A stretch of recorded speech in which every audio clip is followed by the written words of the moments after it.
Assalamualaikum warahmatullahi wabarakatuh. Apa kabar siswa-siswi Bu Rizky? Semoga senantiasa sehat walafiat, berada dalam lindungan Allah Subhanahu wa taala. Amin. Perkenalkan, saya Nurizky Utami, guru biologi SMA Negeri Dharma Raja. Pada kesempatan kali ini kita akan belajar tentang materi interaksi antar komponen ekosistem. Sebelumnya, siapa yang tahu makhluk hidup itu termasuk apa saja?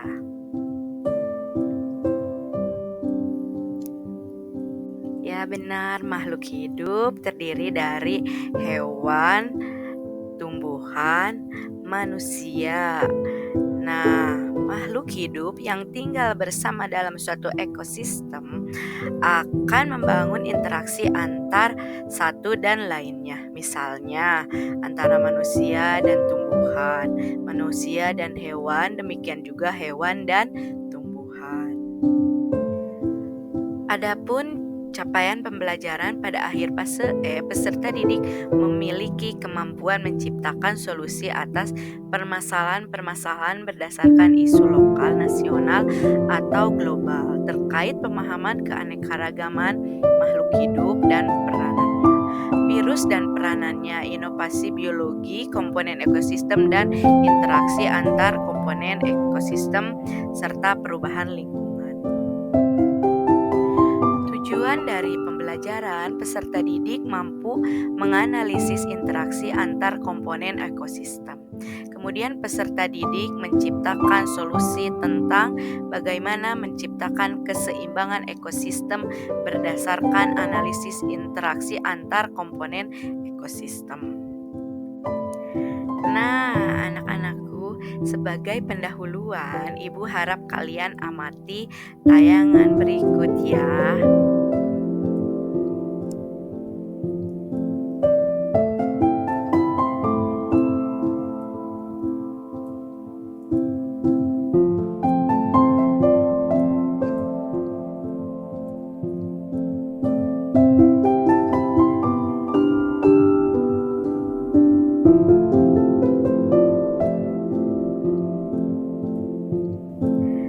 Apakah hasil pengamatan kalian? Pernahkah kalian memperhatikan bagaimana ikan-ikan kecil bergelombol di sekitar karang, sementara ikan besar berburu di sekitarnya? Atau bagaimana tumbuhan hijau di hutan memberikan makanan bagi hewan-hewan herbivora? Semua itu adalah contoh interaksi antar komponen ekosistem. Jadi apa interaksi antar komponen ekosistem itu? Interaksi antar komponen ekosistem adalah interaksi yang terjadi antara biotik dengan biotik atau biotik dengan abiotik. Apa yang kalian ketahui tentang gambar ini? Yuk, gambar tersebut merupakan interaksi antar komponen ekosistem. Interaksi antar komponen ekosistem terbagi menjadi tiga. Yang pertama antar abiotik, yang kedua antar biotik, dan ketiga antar abiotik dengan biotik. Contoh dari abiotik yaitu rantai makanan. Contoh kedua dari contoh interaksi antar abiotik yaitu piramida makanan. Selanjutnya contoh dari biotik yaitu siklus hidrolik.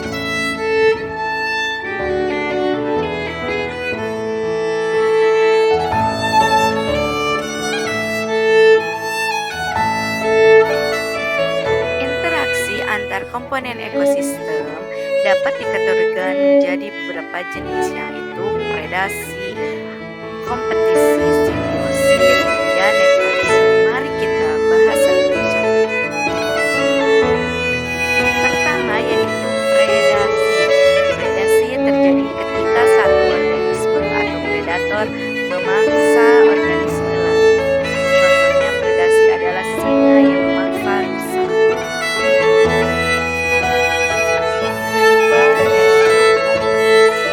Kompetisi terjadi ketika dua atau lebih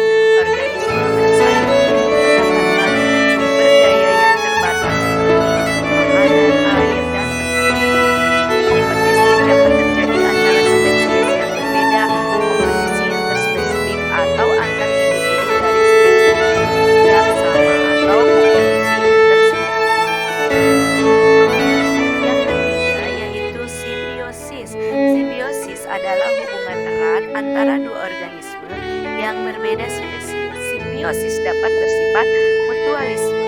Kedua organisme mendapatkan manfaat. Kemudian komensalisme, satu organisme mendapatkan manfaat sementara yang lain tidak dirugikan. Atau ada parasitisme, satu organisme mendapatkan manfaat sementara yang lain dirugikan. Keempat, netralisme. Netralisme adalah hubungan antara dua organisme yang tidak saling mempengaruhi. Mereka hidup berdampingan tanpa saling mendukung. Interaksi antar komponen abiotik sangat erat kaitannya dengan siklus biokimia. Siklus biokimia adalah proses sirkulasi dan transformasi unsur-unsur kimia antar komponen biotik dan abiotik di biosfer. Siklus biokimia melibatkan perjalanan unsur-unsur kimia seperti karbon, nitrogen, oksigen, fosfor, dan air melalui berbagai komponen ekosistem baik yang hidup maupun yang tidak hidup. Yang pertama, siklus karbon. Proses siklus karbon yaitu fotosintesis oleh tumbuhan mengubah CO2 di atmosfer menjadi senyawa organik. Yang kedua yaitu siklus nitrogen. Nitrogen di atmosfer diikat oleh bakteri pengikat nitrogen menjadi amonium. Amonium diubah menjadi nitrat melalui nitrifikasi. Tumbuhan menyerap nitrat yang kemudian masuk ke rantai makanan dan nitrifikasi oleh bakteri yang mengalihkan nitrogen ke atmosfer. Yang ketiga yaitu siklus air atau hidrologi. Air menguap dari permukaan laut dan daratan, membentuk awan dan kemudian jatuh kembali ke bumi. Sebagai presipitasi, air mengalir melalui sungai kembali ke laut dan meresap ke dalam tanah mengisi akuifer. Keempat, siklus fosfor. Nah, di sini pelapukan batuan melepaskan fosfat ke dalam tanah dan air. Tumbuhan menyerap fosfat yang kemudian masuk ke rantai makanan. Fosfat dikembalikan ke tanah melalui dekomposisi makhluk hidup. Interaksi antar komponen biotik dan abiotik adalah hubungan antara makhluk hidup dan lingkungan yang tidak hidup. Faktor-faktor abiotik seperti cahaya, suhu, air, dan tanah mempengaruhi kehidupan komponen biotik. Dengan memahami interaksi antar komponen ekosistem, kita dapat menghargai pentingnya menjaga kelestarian. Setiap makhluk hidup memiliki peran penting dalam ekosistem. Mari kita jaga lingkungan kita agar